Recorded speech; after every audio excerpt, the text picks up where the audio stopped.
হে viewers, আসসালামু আলাইকুম। আমি সাথী নুরাইয়া খুলনা থেকে বলছি। আশা করি যে যেখান থেকে আমার এই ভিডিওটি দেখছেন সবাই ভালো আছেন। আলহামদুলিল্লাহ, আমিও ভালো আছি। আজ আমি কলিজা ভুনার রেসিপি নিয়ে চলে আসছি। আশা করি সবার ভালো লাগবে। প্রথমে আমি গরম পানি ভালোভাবে ফুটিয়ে নিয়েছি। তার ভিতরে এক টুকরা লেবু এবং 1 চামচ লবণ দিয়ে ভালোভাবে মিশিয়ে নিচ্ছি। এর ভিতরে টুকরো করে রাখা কলিজাগুলো দিয়ে ভালো করে ধুয়ে নিব। গরম পানি থেকে কলিজাগুলো উঠিয়ে নিয়ে এবার আমি ঠান্ডা পানি দিয়ে পরিষ্কার করে ধুয়ে নিব। এবার চুলাতে একটি কড়াই দিয়ে তেল দিয়ে দিব। তেলটা ভালো করে গরম করে নিব।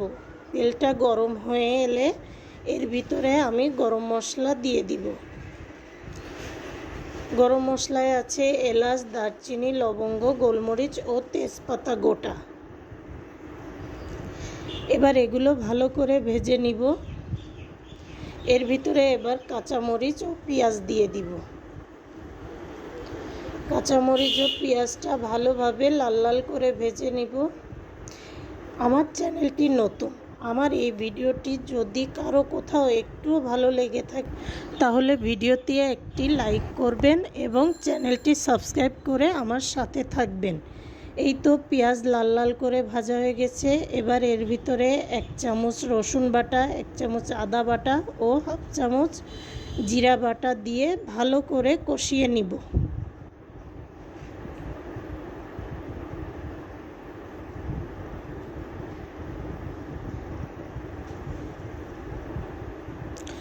ভালোভাবে কষানো হয়ে গেলে এর ভিতরে সামান্য একটু পানি দিয়ে গুঁড়া মশলা দিয়ে দেব।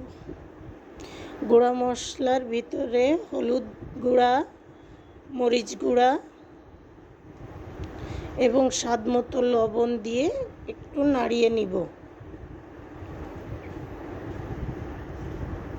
এবার গরম মশলা গুঁড়া দিয়ে ভালোভাবে কষিয়ে নিব।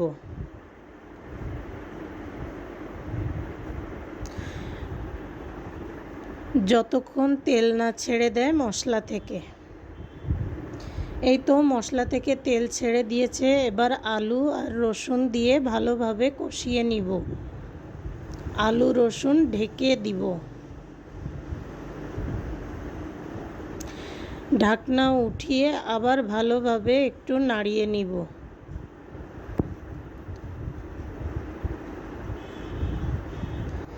এবার এর ভিতরে কলিজাগুলো দিয়ে দিব।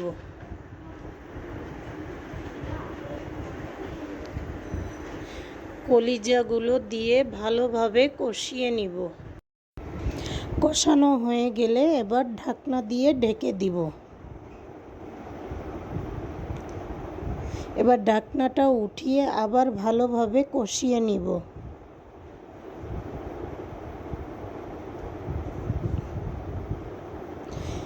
এই তো কষানো হয়ে গেছে। এবার আমি এতে ঝোলের পানি দিয়ে দিব। যতটুকু পরিমাণ লাগবে আমি অতটুকু পরিমাণই পানি দিয়েছি আলু আর কলিজাটা ভালো করে সেদ্ধ করার জন্য।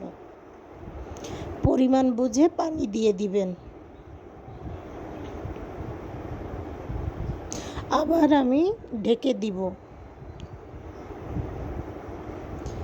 এবার ঢাকনাটা উঠিয়ে চেক করে নিব আলুগুলো সিদ্ধ হয়েছে কিনা এবং কলিজাগুলো ভালোভাবে সেদ্ধ হয়েছে কিনা। হ্যাঁ, আমার আলু এবং কলিজা ভালোভাবে সেদ্ধ হয়ে গেছে। এবার আমি নামিয়ে নিব। এই তো আমার কলিজা ভুনার ফাইনাল লুক কেমন হয়েছে কমেন্ট করবেন। সবাইকে আল্লাহ হাফেজ।